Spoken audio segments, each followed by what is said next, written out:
BJP ज्याप्रमाणे हिंदू मुस्लिमवरती राजकारण करून वोट मिळवत आहे, अगदी त्याचप्रमाणे राष्ट्रवादी पक्ष सुद्धा जातीच्या राजकारणावरती वोट मिळवत आहे। यासाठी आपण शरद पवार यांची जुनी भाषणे पाहू शकतो। सगळ्यात पहिलं म्हणजे की छत्रपती शिवाजी महाराजांचे गुरु हे रामदास स्वामी नव्हते। त्यानंतर दुसरं म्हणजे की पुणेरी पगडी ही कार्यक्रमात न वापरता फुलेंची पगडी यापुढे आपण वापरू शकतो। तिसरं म्हणजे की औरंगजेब आणि अफजल खान यांच्याविषयीची काही विधाने, म्हणजे स्वतःला सेक्युलर म्हणवणारा पक्ष सुद्धा एका जातीबद्दल चांगली विधाने करतो आणि दुसऱ्या जातीबद्दल वाईट विधाने करून इतर जातींची मते मिळवतो।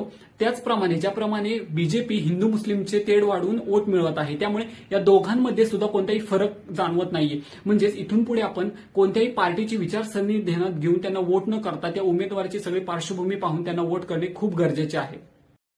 मोदींची अंधभक्ती करणे जेवढे चुकीचे आहे तेवढेच त्यांना अंधभक्त म्हणणारे त्यांची अंधभक्ती करणे सुद्धा तेवढेच चुकीचे आहे।